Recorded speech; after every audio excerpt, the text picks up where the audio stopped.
So I recently got my hand on the new Tian Xia World Guide book, and first and foremost, I have to say, Paizo knocked it out of the park yet again. Yet another absolute banger of a world guide.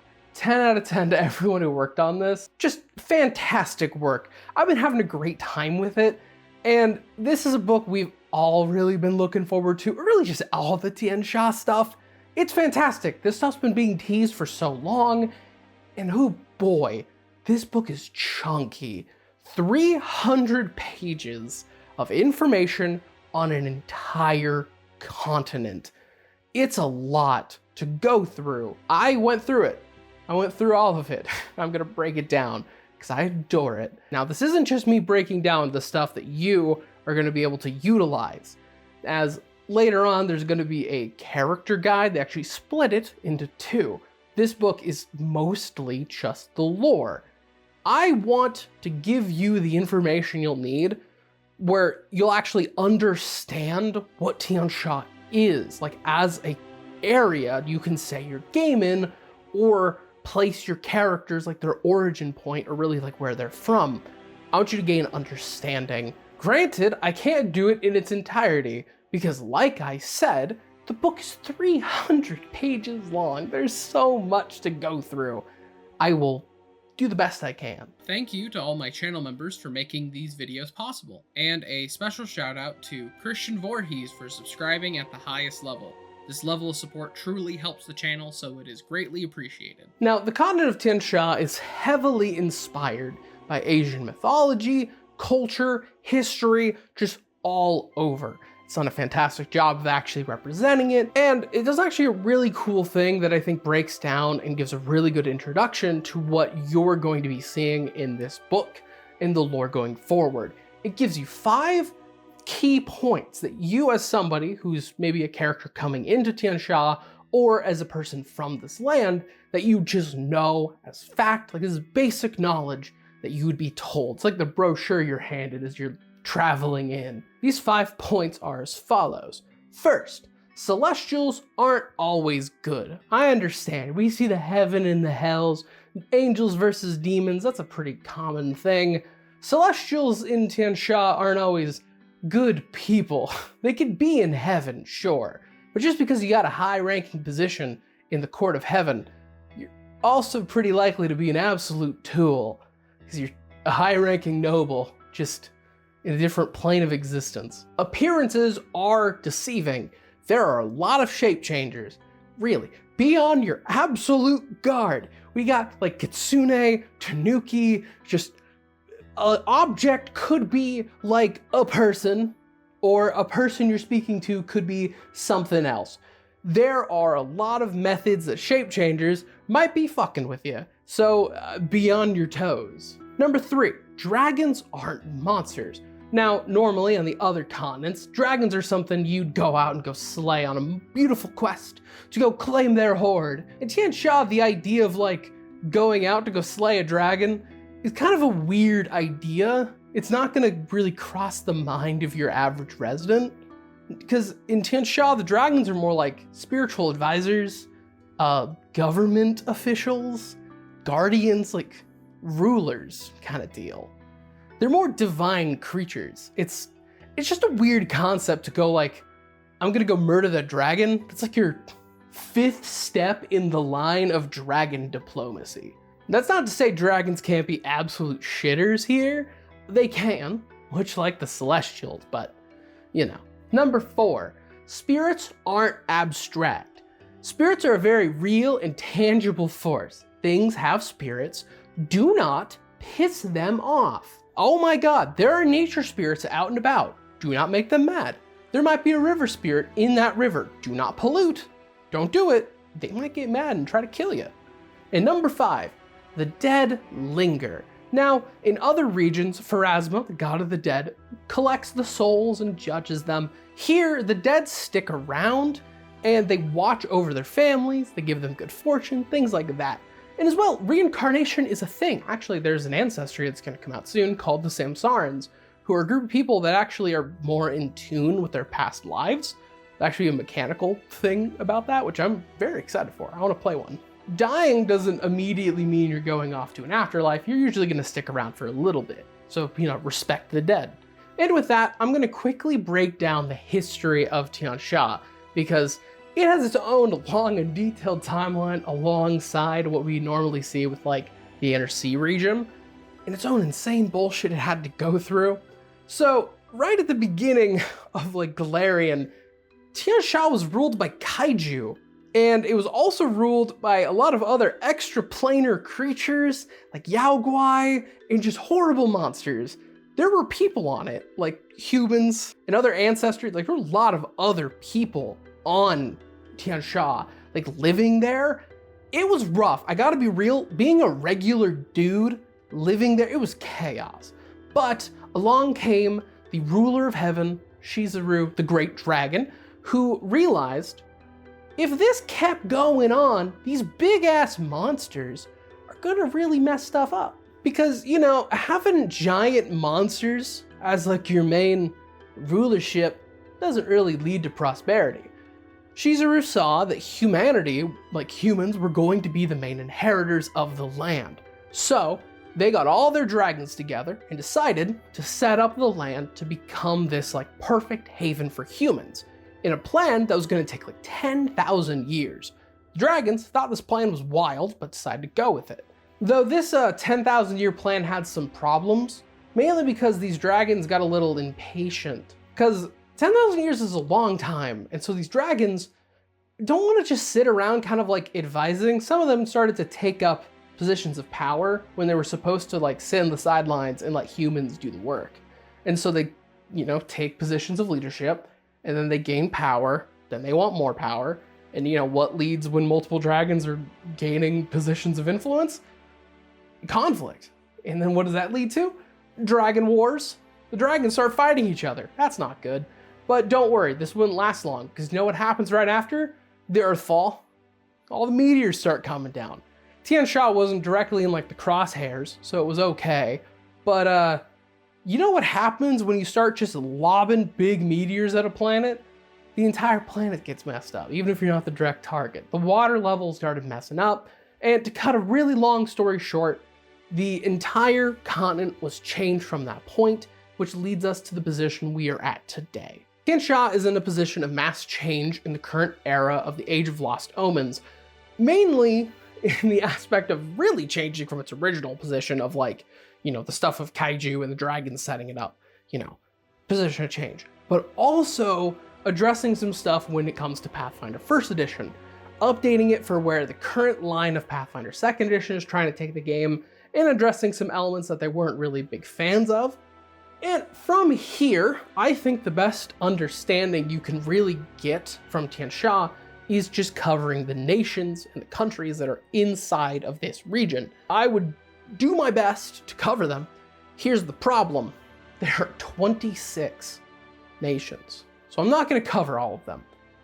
God, I'm not going to cover all of them. I wish I could. They're very cool.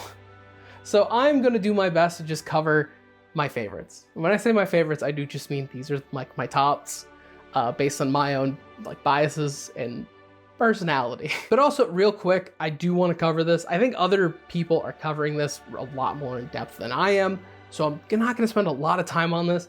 The Tian Xia World Guide has an entire section on the gods of Tian Xia, and there are some really cool ones. I'm going to quickly mention just 3 that I really enjoy.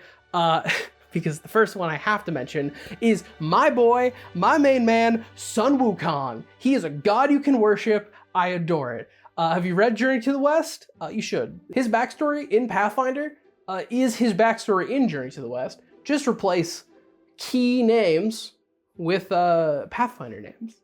He erased his name from Pharasma's books instead. Whoa. And another element I really enjoy is that actually if you get the Avatar spell, like the 10th level spell, you get his big bow staff, which is pretty cool. He's a god of freedom. He's the whole idea of living freely, and he's a like trickster hero. He plays pranks, he invites his followers to play pranks, but also wants you to live freely. He looks down on you as his follower if you decide to live in society's opinions of you and conform to the society. Less on the good side, there's Nanbyo, the widow of suffering, who's pretty dope, I gotta be real. She's a god of natural disasters and suffering. She used to be a sovereign dragon who was betrayed a lot by a bunch of lovers, like a lot of them, who all tried to use her for like immortality.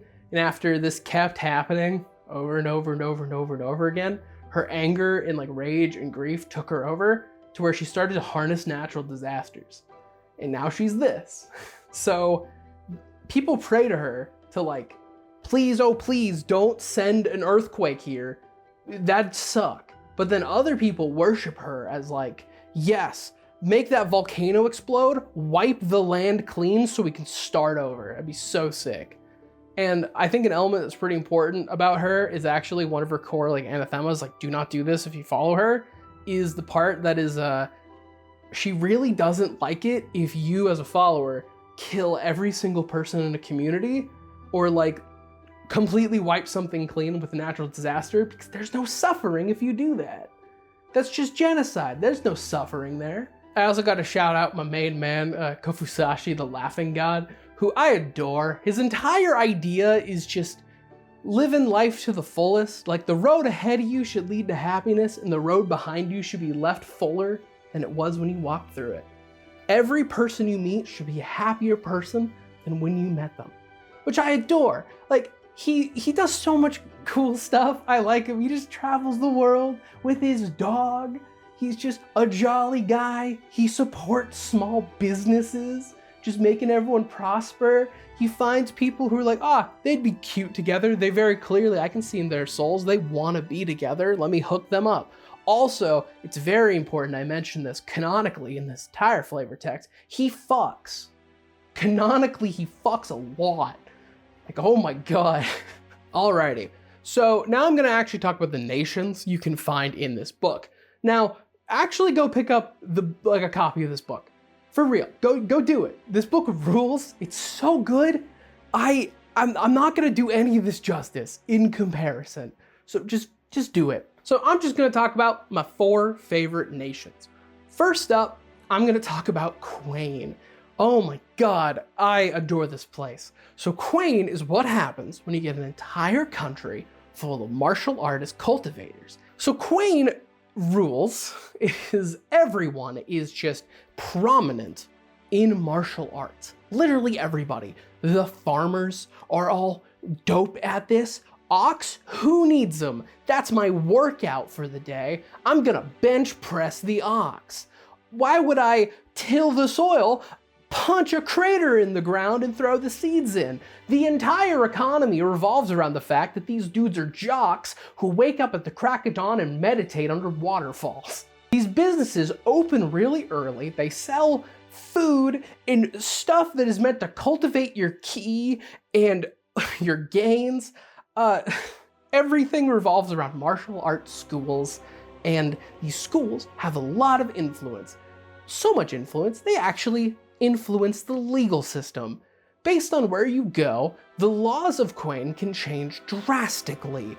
Every school values different things. You could walk into a town where murder is legal. They are totally down because this is an assassination martial arts school. Whoa. And then another place, theft, if you can get away with it, totally fine. Now, Quain does have like federal laws essentially, but the way they always see it, local laws supersede like federal. That's how they view it.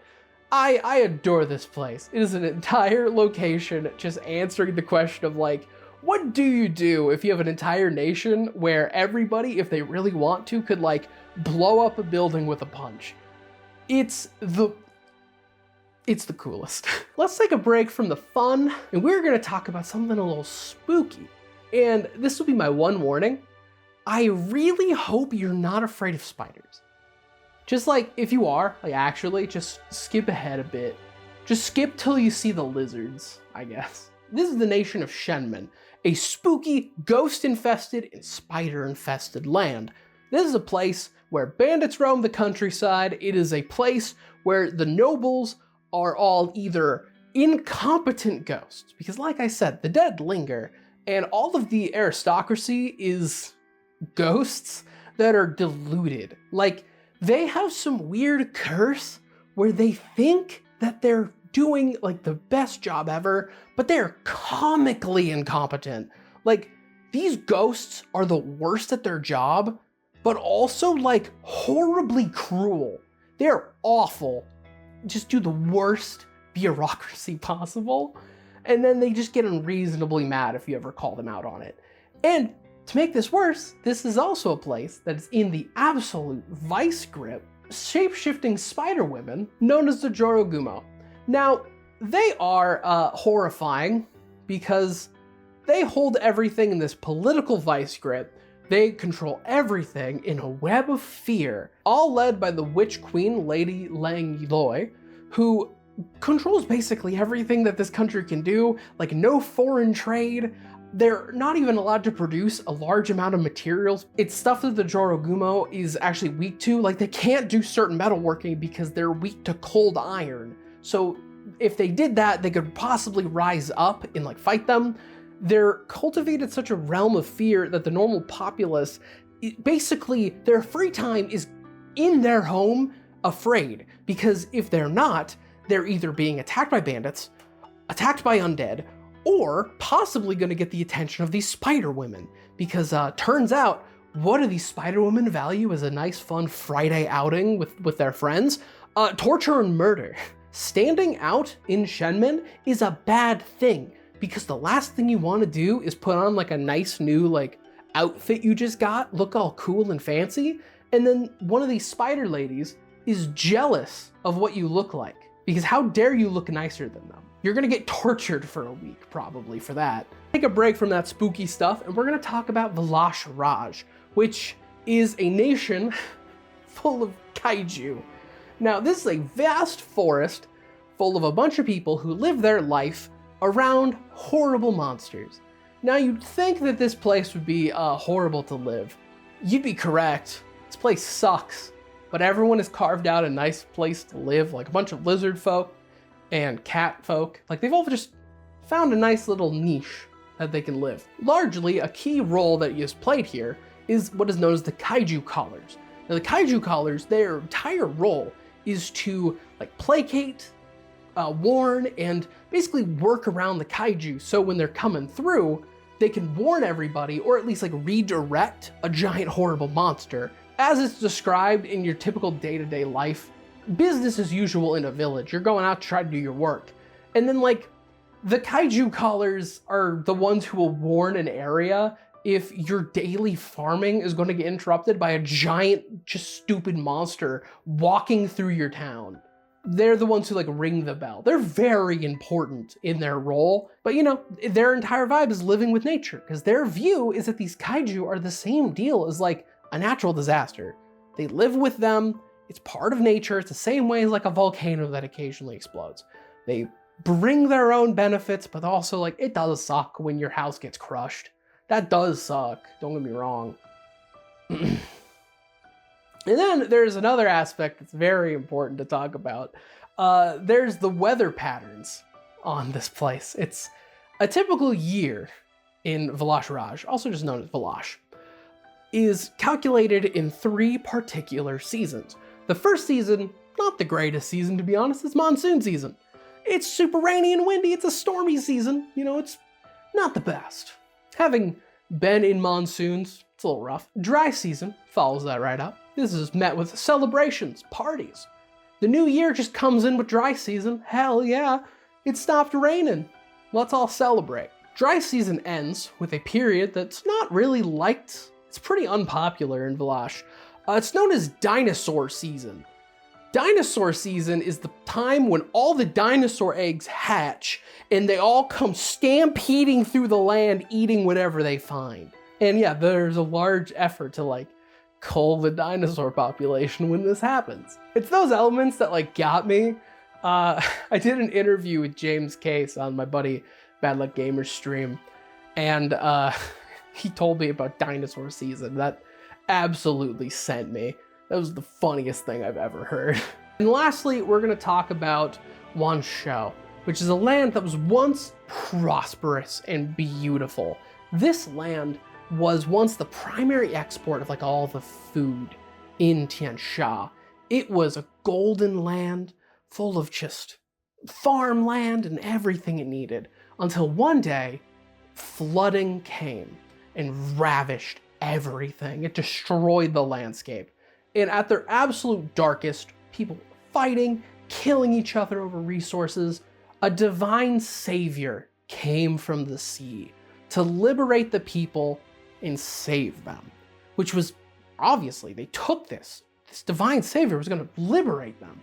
The only downside is now they have to live under this savior's iron tentacle, as they are all ruled by an elder kraken named Xanagor, who controls them in a absolute like propaganda-filled like fear machine where he controls everything, but the entire populace worships this big-ass kraken as like, they adore this big dumb squid. They love him. Also, if it's not clear, he did it. He did the flood. He made the flood so we could take over the nation. He's also really not subtle about the fact that like, he's a kraken. He doesn't hide it from the people. They're all very knowledgeable about it. He's just a little cagey about like other nations finding out. So they're a bit weird about foreign relations. I think that it's gonna eventually catch on. I don't know. There's a lot of weird political games that come about when you have an evil elder kraken as like your divine ruler. Mainly in the fact that if anyone is ever found criticizing the government, they're found dead. Like, they're just found in their home twisted up and murdered or just hanging from trees. Pretty bad. Or alternatively, nobles all want the favor of the divine ruler. So if another noble is possibly gonna get like real cozy with the big squid, they murder each other, and eventually some favor is occurred. And what's the favor? He gives them some magical blessings on their family, and their next child is born with some gifts. Things like tentacled arms, a gift of where they have to only breathe in water. They have weird like squid beak now, or they only want to eat raw flesh, especially human flesh. These are normally mutations that I think a regular person would go like, ugh, nasty. But them, the people here are like, that's my divine ruler right there. Hell yeah, this is a gift from the gods, fuck yeah. And I gotta say, this is a nation I picked because like, the absolute concept of this is hilarious. And yeah, that's honestly Tian Xia. This book rules. Like I said, it is fantastic. I adore it so much. I do think you should pick this up immediately. So yeah, if you like this, like, comment, subscribe, join membership. See ya.